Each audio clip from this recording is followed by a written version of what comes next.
इस कहानी की शुरुआत एक तबाह हुए शहर से होती है। सब कुछ बिखरा पड़ा था, सड़कें सुनसान थी क्योंकि ज़ोंबी वायरस की तबाही की वजह से दुनिया की बहुत सारी आबादी अब ज़ॉम्बीज़ में बदल गई है। जिसके बाद हमें एक कपल दिखाया जाता है। इनमें वाइफ का नाम मोली था। ये अपनी गाड़ी से एक दोस्त के पास एयरपोर्ट पर जा रही थी जो इन्हें यहाँ से मेक्सिको ले जाएगा, क्योंकि सिर्फ मेक्सिको ही ऐसी जगह है जहाँ पर ज़ोंबी वायरस और उनका हमला अभी तक नहीं हुआ। वो जगह पूरी तरह महफूज है। तो अब ये लोग लगातार तेज स्पीड में अपनी गाड़ी से आगे बढ़ रही थी क्योंकि इन्हें जल्द से जल्द एयरपोर्ट पर पहुंचना होगा। लेकिन काफी लंबा सफर करने की वजह से मोली की तबीयत खराब हो जाती है। इसीलिए ये लोग एक रेगिस्तानी इलाके में अपनी गाड़ी रोक लेते हैं। मोली के हस्बैंड कहते हैं कि हमें एयरपोर्ट से पहले गाड़ी नहीं रोकनी चाहिए थी, हमें चलना होगा। लेकिन जब वो गाड़ी स्टार्ट करता है तो वो चलती ही नहीं क्योंकि गाड़ी का एक टायर रेत में धंस गया था, जो काफी कोशिशों के बाद भी नहीं निकलता। ये दोनों यहाँ पर फंस गए हैं। इस बात को लेकर दोनों की बहस हो जाती है क्योंकि वो एक दूसरे को ही इल्जाम दे रही थी कि तुम्हारी वजह से ये हुआ, तुम्हारी वजह से हुआ। जिसके बाद मोली का हस्बैंड अपने उस दोस्त को कॉल करता है जिसके पास ये दोनों जा रहे थे, पर बात होने से पहले ही सिग्नल चली जाती है जिस वजह से कॉल कट चुकी थी। और फिर तभी मोली देखती है कि सामने से एक आदमी उनकी तरफ ही चला आ रहा है। गौर करने पर इन्हें पता चलता है कि कोई नॉर्मल इंसान नहीं है बल्कि ज़ॉम्बी है जो इन्हें मारने के लिए लगातार इनकी तरफ ही बढ़ता चला आ रहा था। जिसे देखकर फौरन मोली का हस्बैंड गाड़ी से गेंद लेता है। जिस बीच उसका मोबाइल भी वहीं बाहर गिर जाता है, लेकिन उसका ध्यान नहीं जाता और अब वो ज़ॉम्बी पर लगातार गोलियां चलाने लगता है जिस वजह से जख्मी होकर वो नीचे गिर गया था। तब ये दोनों बहुत खुश हो जाते हैं कि हमने ज़ॉम्बी को मार डाला, लेकिन वो मरा नहीं था, अभी भी जिंदा था। दोबारा से उठकर इनकी तरफ बढ़ने लगता है। जिसे देखकर मोली के हस्बैंड दोबारा एक गोली उस पर चलाता है जो उसके कान पर लगती है, लेकिन वो फिर भी आगे बढ़ता ही जा रहा था और अब उसकी गन में गोलियां भी खत्म हो चुकी थी। इसीलिए इन्हें दोबारा से गाड़ी में वापस आकर बैठना पड़ता है। अब ये ज़ॉम्बी के यहाँ से जाने का इंतजार करने लगती है, पर वो जा ही नहीं रहा था। तब से इनकी गाड़ी के आसपास ही मंडला रहा था इन्हें मारने के लिए। देखते ही देखते यहाँ रात हो गई थी, पर वो अभी भी बाहर खड़ा होकर खिड़की से इन्हें देखे ही जा रहा था। दरअसल मोली के हस्बैंड से सबसे बड़ी गलती ये हुई थी कि उसने मोबाइल बाहर गिरा दिया था जिसे उठाया भी नहीं था और अब इन्हें किसी तरह मोबाइल हासिल करना था। ये गाड़ी की लाइट जलाती है और देखती है कि ज़ॉम्बी बाहर नहीं है। तब चुपके से मोली बाहर आती है और आखिरकार मोबाइल के पास भी पहुंच चुकी थी। लेकिन जब उसका हस्बैंड पीछे था तो तभी ज़ॉम्बी यहाँ आकर उस पर हमला कर देता है और उसने मोली के हस्बैंड को काट कर उसे मार दिया था। उसकी मौत से मोली को काफी दुख तो होता है, पर उसे अपनी जान बचानी थी, इसीलिए वो अपना जरूरी सामान लेकर यहाँ से भाग जाती है। फौरन अगली सुबह वो अपने उस दोस्त को कॉल करती है जो एयरपोर्ट पर इनका इंतजार कर रहा था। मोली उसे कहती है कि गाड़ी खराब है तो आने में मुझे वक्त लगेगा, तो तुम्हें मेरा इंतजार करना होगा। ये बात सुनकर उसे गुस्सा आ गया था, इसीलिए वो मोली का फोन काट देता है। इसीलिए उसे आगे का सफर पैदल ही तय करना था। इंटरनेट पर वो देखती है कि पैदल वहाँ तक जाने का रास्ता 36 मील की दूरी पर है, पर वो फैसला कर चुकी थी कि जो भी है मैं वहाँ पहुँच कर ही रहूंगी। तो पैदल ही आगे बढ़ने लगती है। थोड़ी दूर चलने के बाद वो देखती है कि कुछ प्लेन्स यहाँ से उड़कर जा रही हैं, जिन्हें देखकर मोली काफी मायूस हो गई थी क्योंकि वो जान चुकी थी कि अब एयरपोर्ट पर जाने का कोई फायदा नहीं है क्योंकि प्लेन्स तो यहाँ से जा ही चुके हैं। मगर वो फिर भी आगे बढ़ती ही रहती है। रात को एक जगह पर आग जलाकर बैठ जाती है, जिस बीच वो अपने बेटे को भी याद कर रही थी और इसी ख्याल के साथ उसकी आंख लग जाती है। जिस बीच तभी वो ज़ॉम्बी दोबारा यहाँ आकर मोली पर हमला कर देता है। इसीलिए वो अपना सामान उठाकर पहले ज़ॉम्बी पर हमला करती है और फिर वहाँ से भागकर एक चट्टान के ऊपर चढ़ जाती है जहाँ वो नहीं आ पाता।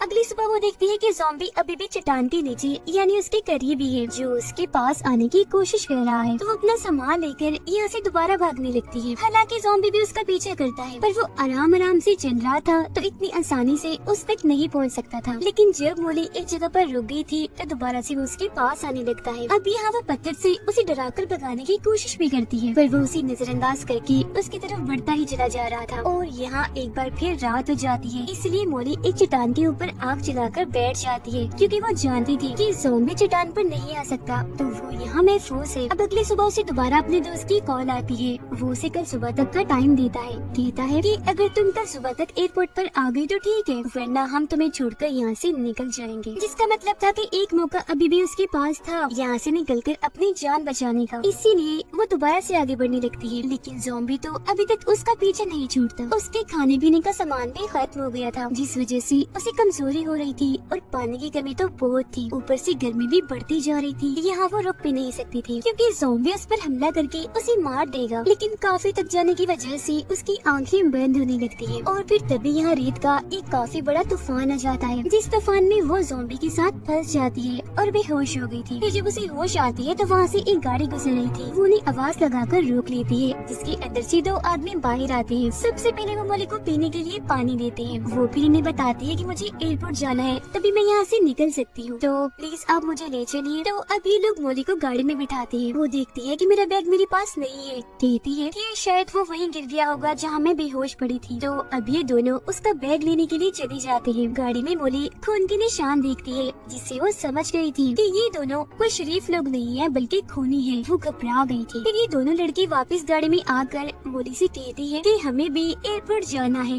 तो तुम हमें भी वहाँ जाने का रास्ता बता दो। जब ना चाहते हुए भी उसे इन्हें रास्ता बताना ही पड़ता है, जिसकी फौरन बाद ही उसे गाड़ी से बाहर लाकर मारने लगती है। चाकू निकालकर जैसे उसकी जान लेने वाली होती है कि तभी मोली जोर जोर से चिल्लाने लगती है। उसकी चीख के साथ ही रेत हिलता है और उसमें हलचल हो रही थी और अगले ही पल उसमें से वो ज़ॉम्बी बाहर निकल कर आता है जो कई दिनों से मोली के पीछे था, पर वो भी तूफान के साथ बेहोश हो गया था। और अब वो उस जगह पर आता है जहाँ ये दोनों लोग मोली को मार रहे थे। उन पर हमला करके एक आदमी को वो काट लेता है, जो देखकर दूसरा लड़का गाड़ी लेकर फौरन यहाँ से निकल जाता है। गाड़ी में से कुछ खाने पीने और जरूरी सामान निकल कर मोली के पास गिर जाता है, लेकिन वो एक बार फिर इस सुनसान रेगिस्तान में फंस गई थी, जहाँ वो ज़ॉम्बी दोबारा से इसकी तरफ ही आ रहा था। जिसे देख वो सोच में पड़ जाती है कि क्या मुझे ज़ॉम्बी पर यकीन करना चाहिए या नहीं, क्योंकि आखिर ज़ॉम्बी ने उसकी जान बचाई थी। लेकिन ये भी सच है कि आखिर वो है तो एक ज़ॉम्बी ही। मोली के पास यहाँ एक कश्ती भी थी जो उस गाड़ी में से ही गिरी थी, जिसमें सामान रखकर वो उसे घसीट रही थी, पर थकी होने की वजह से रस्सी उसे खींची नहीं जाती, इसीलिए अब वो ज़ॉम्बी पर भरोसा कर ही रहती है। उसके गले में कश्ती की रस्सी डालकर उसमें सामान रखती है, जिसे खींचकर ज़ॉम्बी आगे बढ़ रहा था, तो वो भी उसके साथ साथ आगे बढ़ती रहती है। उसकी यहाँ एक किस्म की ज़ॉम्बी से दोस्ती हो गई थी। वो उसे अब अपनी कहानी सुनाने लगती है कि पहले मैं एक डांसर हुआ करती थी। मेरी बहुत ही छोटी उम्र में शादी हो गई, जिसके बाद मेरा बेटा पैदा हुआ, लेकिन क्योंकि मैं उस वक्त उसकी देखभाल नहीं कर सकती थी, इसलिए मैंने अपना बेटा अपनी बहन को दे दिया। मेरी बहन ने ही उसे पाल पोस कर बड़ा किया और आज भी वो वही है। मैं उसे बहुत याद करती हूँ। वो फैसला करती है कि मैं अभी ज़ॉम्बी को ट्रेन करूंगी, सब इसे सिखाऊंगी। अगर इसने मेरा कहा माना तो इसे मैं अपने साथ ले जाऊंगी, और अगर नहीं तो इसे यही रेगिस्तान में छोड़ दूंगी। लेकिन वो ज़ॉम्बी तो उसका सारा कहना ही मान रहा था। तो अब ये लोग आगे बढ़ते हैं और मेन रोड तक आ गए थे। मोली गाड़ी के आने का इंतजार करने लगती है ताकि यहाँ से निकल सके। इतने ही देर में यहाँ आर्मी की बहुत सारी गाड़ियाँ आने लगती हैं, जिन्हें देखकर मोली ज़ॉम्बी को छुपा देती है, क्योंकि वो जानती थी कि अगर आर्मी ने ज़ॉम्बी को देख लिया तो वो इसे मार देंगे। खुद वो आर्मी के सामने जाती है, जहाँ कुछ सोल्जर्स उसे ज़ॉम्बी समझकर उस पर गन तान देते हैं। तब वो उन्हें समझाती है कि देखिए मैं ज़ॉम्बी नहीं हूँ, मैं इंसान हूँ, मुझे मदद चाहिए। उसका ये कहना ही था कि तभी ज़ॉम्बी वहाँ से निकलकर सामने आ जाता है। इसे देखकर सोल्जर्स उस पर गोली चलाने के लिए तैयार थे। हालांकि मोली उन्हें समझाती भी है कि देखिए मत मारे इसे, खतरनाक नहीं है ये, किसी को कोई नुकसान नहीं पहुंचाएगा। पर एक सोल्जर ज़ॉम्बी पर गोली चला ही देता है, जिससे जख्मी होकर वो नीचे गिर गया था। साथ ही अब उसे गुस्सा भी आने लग गया था। मोली उसका गुस्सा ठंडा करने की कोशिश भी करती है, पर वो उसकी उंगली पर काट ही देता है, जिसका मतलब था कि वो भी अब इस वायरस के असर में आकर ज़ॉम्बी बन जाएगी। लेकिन वो ऐसा नहीं चाहती थी, इसीलिए एक पत्थर उठाकर अपनी उंगली पर तीर मारती है, जिससे उंगली टूट जाती है।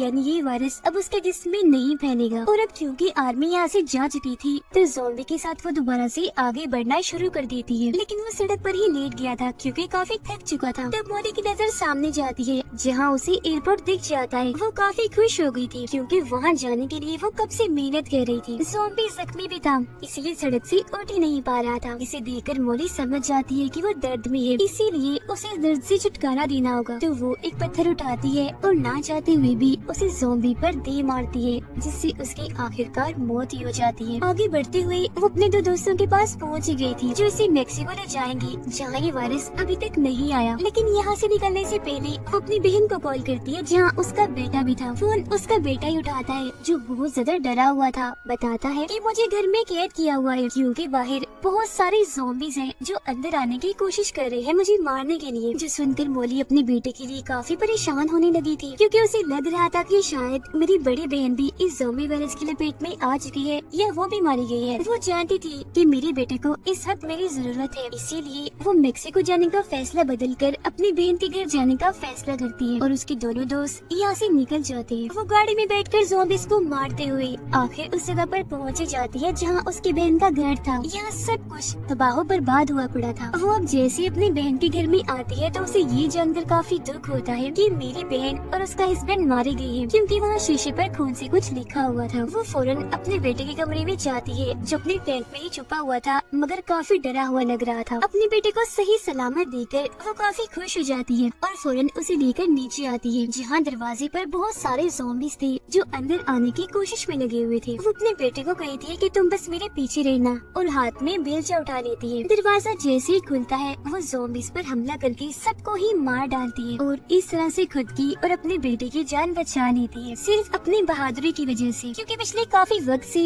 वो इतनी बड़ी बड़ी मुश्किलात का सामना कर रही थी, इसीलिए जान चुकी थी कि इनसे कैसे निपटना है। और इसी के साथ ये कहानी इधर ही खत्म हो जाती है।